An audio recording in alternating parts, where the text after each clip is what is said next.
100 million 50-pound baskets of earth went into building this site. Left, sorry. Left. On Joe Scarborough Street. Joe Scarborough?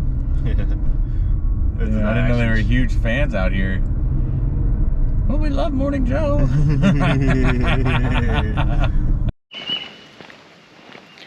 All right, guys, we're here at Poverty Point World Heritage Site.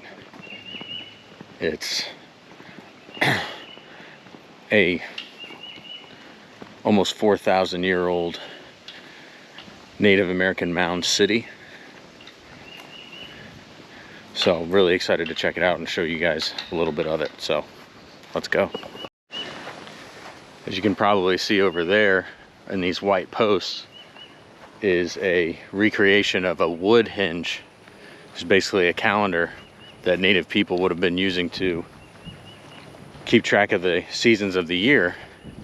That's pretty common in agricultural societies all around the globe. What's unique about this place is that that calendar would have been built and people would have been growing crops that are unique to the east of the United States. Not corn, beans, or squash, but things like sunflowers, sunchokes, hog peanut, etc. Other plants that were part of the Eastern agricultural complex. Like pawpaws, if you've ever heard of those, are a partially domesticated fruit, North America's largest.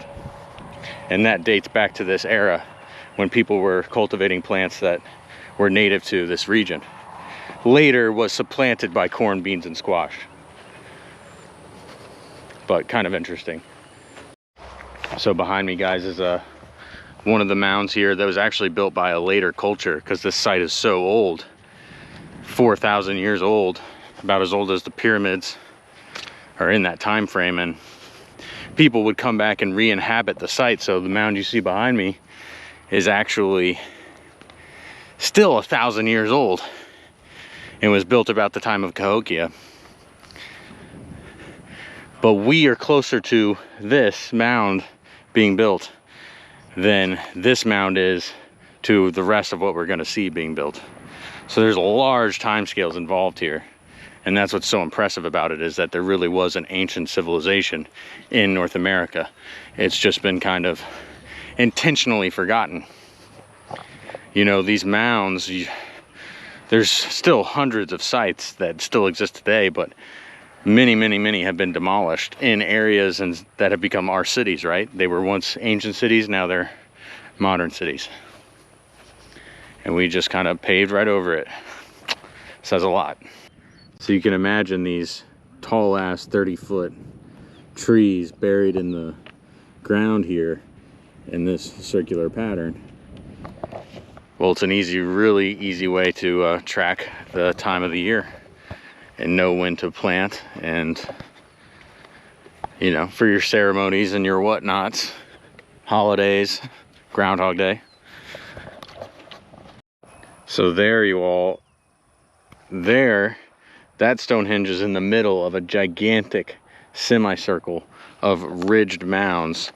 You might be able to make them out here as the landscape goes closer to the horizon. You can see the changes. If you can make out those changes as the landscape goes closer to the horizon. Or there's kind of a map view of what we're looking at. And we're currently standing at 6. And looking out at the ridges this way. And here, just up here, we're going to go between two of the ridge segments.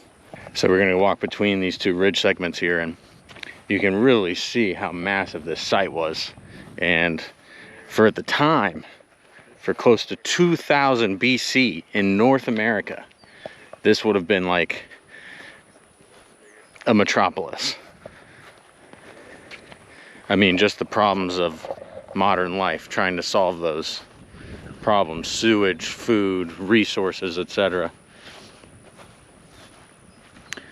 All that drama of civilization building was happening in North America. And that's just the main thing that I think modern North Americans, especially US North Americans, and maybe Canadian, don't appreciate, is that there really was complex civilization here. So today, these ridges might not look like a lot. This might not be that impressive, but you got to remember that there's been about 4,000 years of erosion on this site. The original size and scale is pretty impressive considering the technology that these people had of basic baskets, essentially. And it's something like 100 million 50-pound baskets of earth went into building this site. So that might just sound like a lot of work, but a lot of work means a lot of organization in society, a lot of resource abundance, a lot of planning, etc. And that goes to the complexity and the hierarchical nature of the people who were living here. And their culture never really died out. I mean, as evidenced by what we saw before of the site being reoccupied and the mound building continuing even into Cahokia 3,000 years later. So,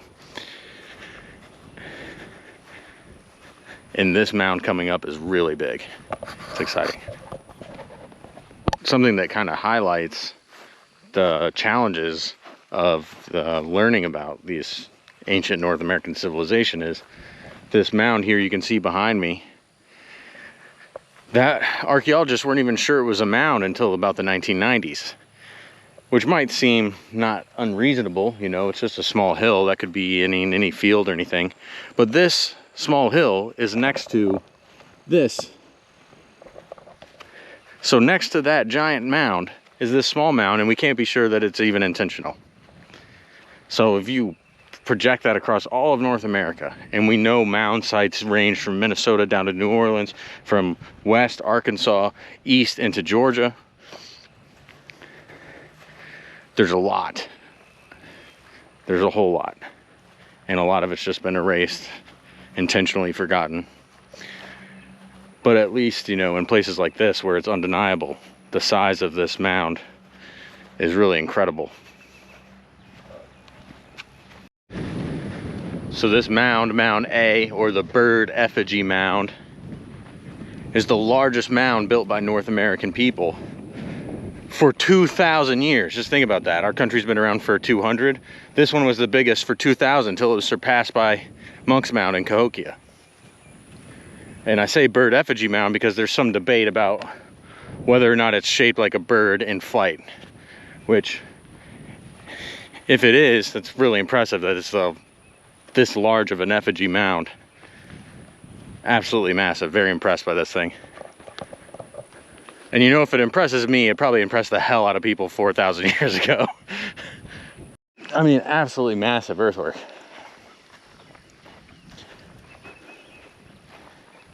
So this is supposed to be the head and the wings, and then this is the tail.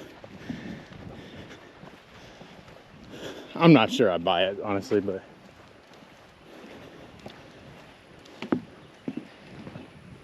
Not mine's untied. you fucking, so you get karma.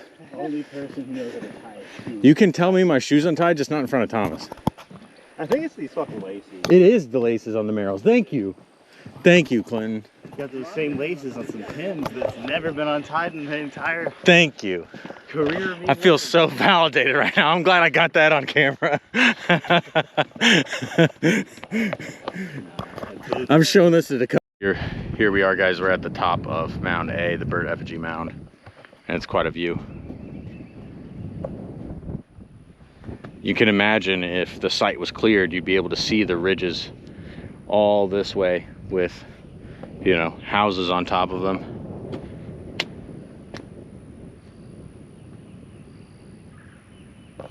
Quite a construction. So behind me, guys, this is one of the oldest mounds here at the site. It was originally canonical in shape, but it's some bad archaeology or something in the 1950s.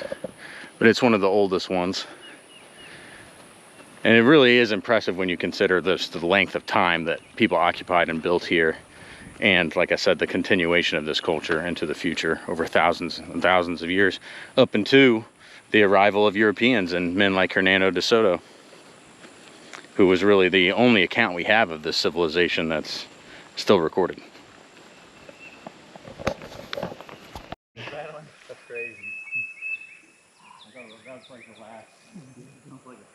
I don't know if you all can even see, but I have to point it out.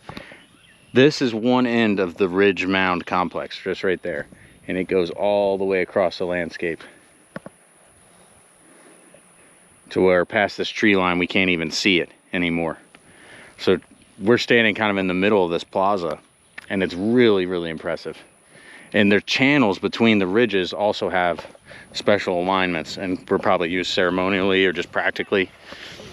So really impressed with this site. I definitely would encourage you all to check out more about the Native American mound builders, Cahokia, Poverty Point, and just appreciate how truly unique and massive, impactful this civilization was in American, in the forgotten annals of American history. Picked up the swag, got some swag.